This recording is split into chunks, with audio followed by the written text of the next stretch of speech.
Hello tout le monde, c'est Crispy. Alors aujourd'hui, une courte vidéo qui va vous présenter la Lasius ombratus, donc une nouvelle espèce que j'ai acquis dans mon élevage. Allez, c'est parti.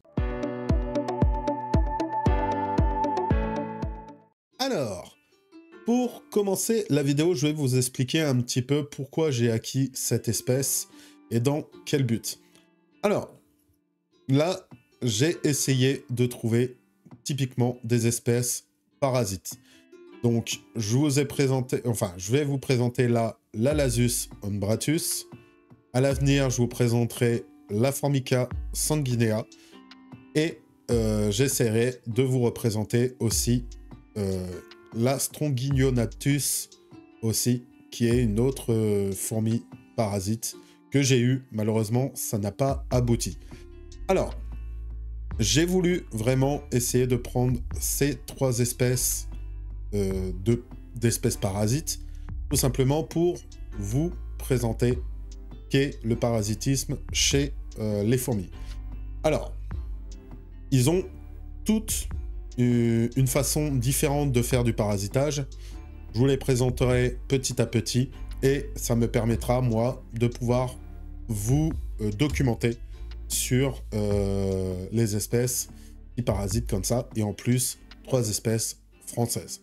Voilà, donc je vous laisse avec les vidéos donc de la Lasius ombratus. Allez, c'est parti.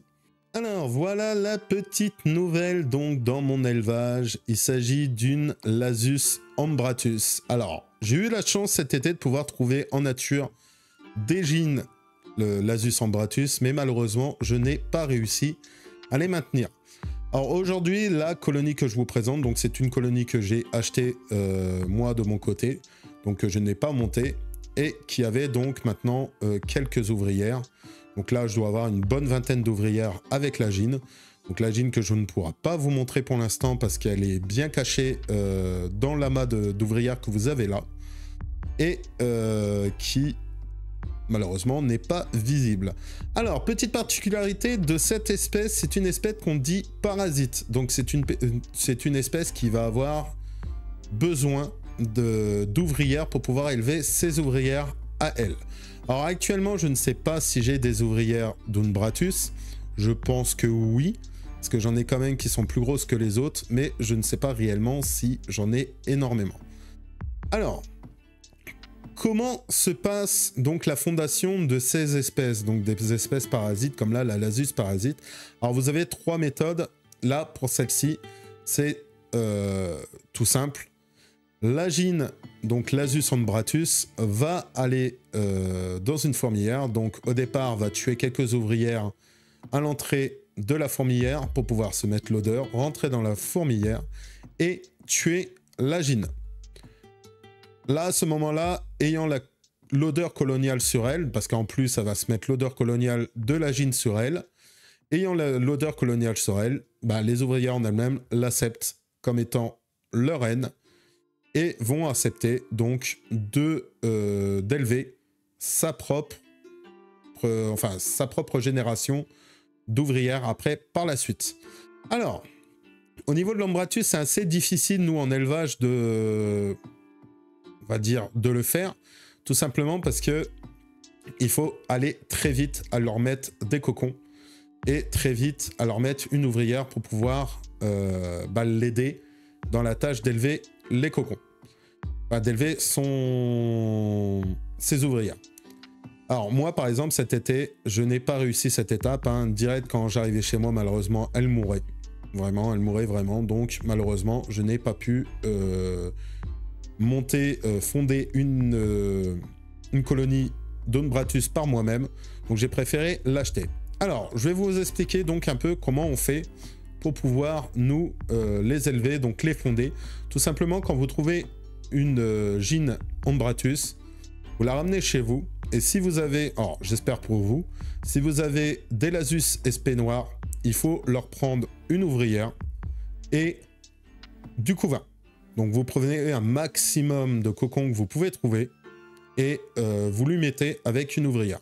L'ouvrière va se charger d'ouvrir les cocons et d'aider donc la gîne en elle-même. normalement, la plupart du temps, ça fonctionne. Voilà. Donc moi, j'ai voulu vraiment avoir cette petite Ombratus pour pouvoir vous parler donc de ce côté parasite. Et après, par la suite, vous faire une grande vidéo vraiment sur le sujet du parasitisme au niveau des fourmis. Voilà, donc là, on est sur une colonie qui se porte bien, qui va aller en diapause, hein, comme chaque espèce européenne. Elle va aller en diapause, donc à une température de 10 degrés. Et l'année prochaine, on en parlera un peu plus donc, de cette petite colonie. Voilà donc pour cette Lasius Ombratus, nouvelle venue dans l'élevage chez moi. Et voilà, c'est la fin de cette vidéo. J'espère qu'elle vous aura plu. Alors, ne vous inquiétez pas, comme je l'ai dit, je ferai une vidéo beaucoup plus longue sur cette espèce, ainsi que sur les autres que je vais vous présenter durant les semaines qui arrivent. Et on verra un petit peu quelle est leur méthode de parasitage, comment elles font pour parasiter une colonie ou quoi. Je ne vais pas vous laisser sur votre faim, vous ne vous inquiétez pas, excusez-moi. Mais voilà, là je voulais vraiment faire une vidéo courte pour pouvoir, parce que là, bien sûr, elles vont partir en diapause. Donc, je voulais faire une vidéo courte, ne pas trop les déranger, parce qu'en ce moment, elles sont en repos. Voilà. Donc, une petite vidéo courte pour vous dire qu'elles sont là, que vous ne soyez pas un peu perdus quand elles sortiront de diapause, de se dire, mais tu les avais pas, celles-là. Voilà, c'est tout simplement pour ça. Alors, pour la semaine prochaine, on va changer un petit peu. Je ne vais pas vous présenter de fourmis la semaine prochaine, mais un autre insecte.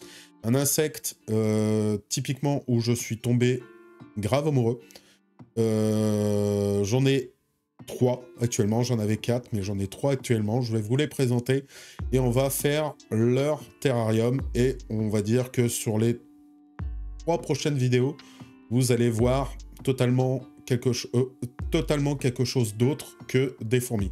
Donc la semaine prochaine, ce ne sera pas une vidéo fourmis, donc dimanche prochain, ce sera une vidéo phasmes. Oui, vous l'avez bien entendu, j'ai des phasmes à la maison et j'apprends à élever donc les phasmes.